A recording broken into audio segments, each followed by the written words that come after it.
1S1. Any unit in District 2, Zone 2, having a chainsaw and some availability to help out one of our own, please? Just clearing my 38. I'll be on a 1019 to HCF.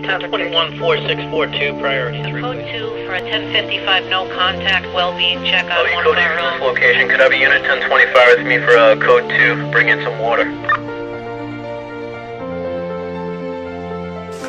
Hey guys, this video is more or less just kind of an informational video for those of you who have purchased the XTR prototypes. These. I just received this radio from a client in New York, and we had to reprogram it because he just updated his license to have an additional frequency. So he happens to have, this is rare, I don't typically use this radio for PEG systems because most of the PEG systems that we're doing have multiple zones, so you usually need more than 4 channels. But in this case he doesn't. So we're using a 750. He is also using a remote head kit in his truck with this radio. So I have, normally when he sends me the radio, I just have him send it to me just as is, and I tell him he can leave the faceplate in his vehicle. So I have an extra faceplate here, so when I get it here, I just connect this faceplate, this control head, up to the radio. And then once we're done, we'll put this back on. That's the interface for the remote head kit. So, I got an old late 80s scanner over here, 10-channel special from Radio Shack, and I programmed his frequency, his XTR channels, into this portable. And now you can clearly see that. Check 1, 2, you see it transmitting. And of course that's going to do that on every channel. 1, 2, 3, 4, 5. 10, 4. I just got this thing scanning between 4 different channels, and channel 1 coincides with this channel, just so we can hear what's going on. Now on the older ones, if you happen to have purchased one of these when I first started making them, the power supply unit, this battery replacement or battery eliminator system, they had the circuitry built into this portion of it.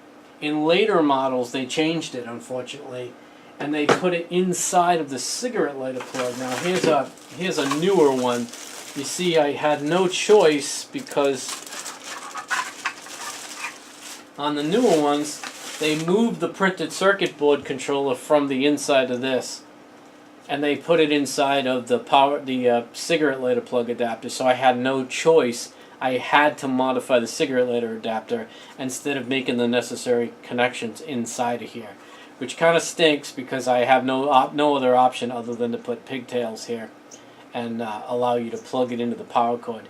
Again, this is a temporary thing. This is just until the production models are made, but I'm making this video for those of you who already have a prototype version of this XTR. Now, I'm going to show you basically how to set the volume level, or the audio input level. Now, if you remember, all of you who have an XTR system, I intentionally take the volume knob off of the XTR because you don't want to turn the XTR on and off with this knob. Because if you do that, you're going to be messing with the audio level input every time you turn it on and off, and it'll never be the same twice. So, on base station models, the XTRs typically stay on all the time. On mobile models, that we put inside the vehicle, they have a toggle switch or some external means of turning it on and off. So, all you use this knob for is initially setting the audio input level, and once it's set, you never touch it again.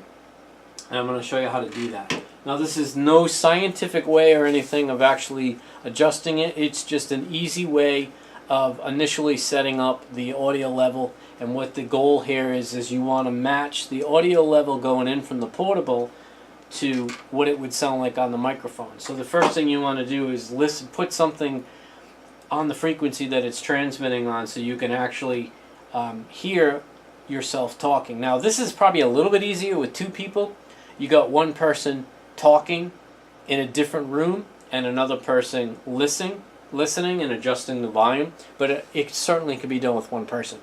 What I recommend you do is you key up on the portable And as you're talking, you're listening, you're paying attention to the audio coming in off the other radio.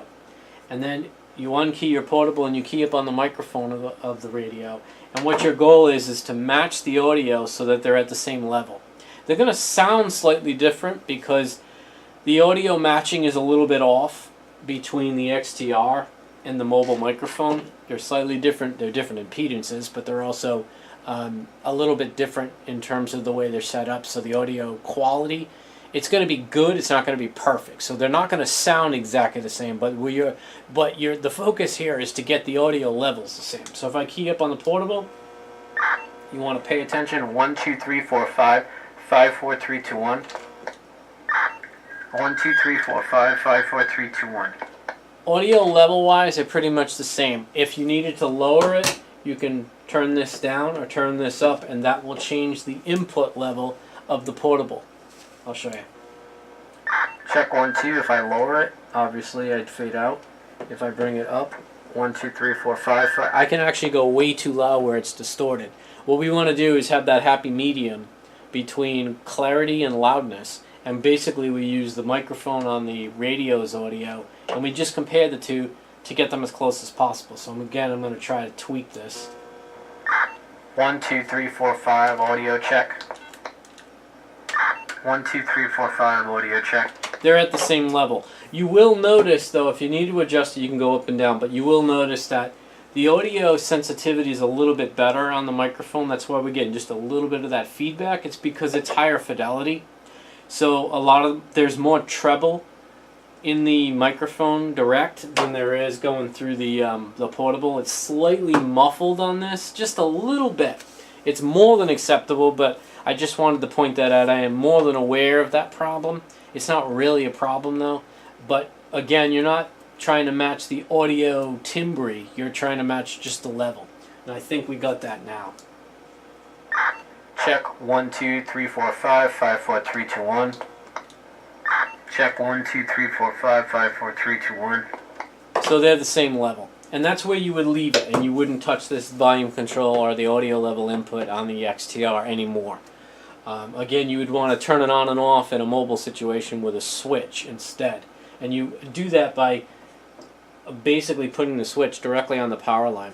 Now again, these are temporary. They're just a prototype concept proven more than anything, but I had so many people that wanted them that I made a couple of batches of them, and I really don't want to have to do that again. I would much rather get you the production model of the XTR, which is actually going to be in a nice aluminum case with all the LEDs indicating what it's doing, trim pots on the inside being able to set the audio level, and once it's set, it's like a set and forget adjustment. And you'll have other things like common interface cables using RJ45 jacks because they're so common. You can use Cat5 cable to connect it up to the radio. It's just the way to go.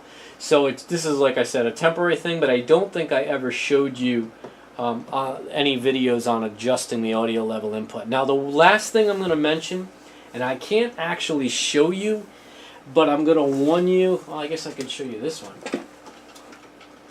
Anybody that uses a Maxtrac, now this doesn't apply to any other radio other than the Maxtrac and the Radius. If you're using an XTR with a Maxtrac or a Radius, you have to pay particular attention that if you are using a microphone that has a DTMF pad on it, or in this case, this one has, I should plug it in and show you this. This one has an LED. See the little LED? Okay. If the microphone has a DTMF pad or it has an LED like that, you want to pay particular attention to make sure that you unplug that microphone from the Maxtrac or the Radius when you're using your XTR. Because on the Maxtrac and the Radius, the microphone ground input shares the same input with the plug system on the back.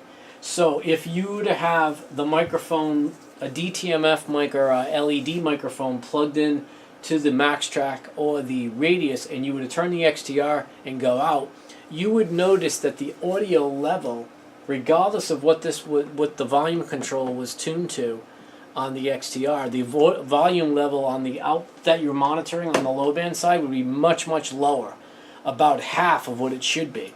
And if you continue to turn this up, all it does is distort. It doesn't actually bring the volume up. That's because it doubles the impedance when you have one of those powered microphones. And that's really the reason why. It's because it's a powered microphone. Either LED is powered or the DTMF pad is powered by the radio itself.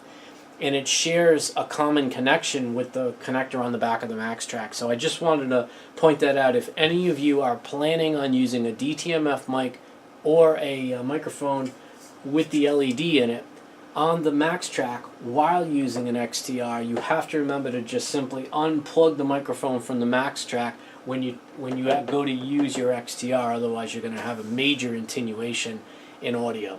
On the Vertex radios and on the CDMs and the other ones, it doesn't matter.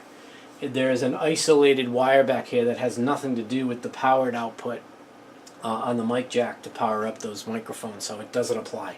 So anyway, I just wanted to point that out to you because I don't think I did any kind of video on that in the past. Okay, I guess that's good.